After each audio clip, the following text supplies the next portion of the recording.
ಆಚಿ ಮಸಾಲ. ಎಂತ ಅಡಿಗೆಯ ರುಚಿಯಾಗೋ ರಹಸ್ಯವು 20 ರೂಪಾಯಿ. ಶಿವಮೊಗ್ಗದಲ್ಲಿ ಪಾಗಲ್ ಪ್ರೇಮಿಯ ಹುಚ್ಚಾಟಕ್ಕೆ ಮತ್ತೊಬ್ಬ ಪ್ರೇಮಿ ಬಲಿ ಹಾಕಿರುವಂತಹ ಘಟನೆ ನಡೆದು ಹೋಗಿದೆ ಅಂತೆ. ಸಾಗರದಲ್ಲಿ ವಿಷ ಸೇವಿಸಿ 17 ವರ್ಷ ಅಪ್ರಾಪ್ತೆ ಸೂಸೈಡ್ ಮಾಡಿಕೊಂಡಿದ್ದಾರೆ. ದ್ವಿತೀಯ PUC ಓದ್ತಾ ಇದ್ದ ಅಪ್ರಾಪ್ತೆಗೆ ಯುವಕನಿಂದ ನಿತ್ಯ ಕಿರುಕುಳ ಇರ್ತಾ ಇತ್ತಂತೆ. ಸುಮುಖ್, ಆತನಿಗೂ ಏನು ದೊಡ್ಡ ವಯಸ್ಸಲ್ಲ, 19 ವರ್ಷ. ಆತನಿಂದ ನಿರಂತರವಾಗಿ ಟಾರ್ಚರ್ ಇತ್ತಂತೆ. ಅಪ್ರಾಪ್ತಿಗೆ ಮೊಬೈಲ್ ಕೂಡ ಕೊಡಿಸಿದಂತೆ ಆರೋಪಿ ಸುಮುಖ್. ವಿಷಯ ತಿಳಿದು ಅಪ್ರಾಪ್ತಿಗೆ ಬುದ್ಧಿ ಹೇಳ್ತಾರೆ ಪೋಷಕರು, ಇದೆಲ್ಲ ಸರಿಯಲ್ಲ, ಬಿಟ್ಬಿಡು ಅಂತ.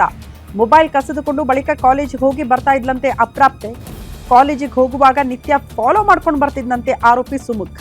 ಬೈಕ್ನಲ್ಲಿ ಹಿಂಬಾಲಿಸ್ಕೊಂಡು ಜೊತೆಗೆ ಬರುವಂತೆ ಒತ್ತಾಯ ಮಾಡ್ತಿದ್ದ ಈ ಸುಮುಖ್.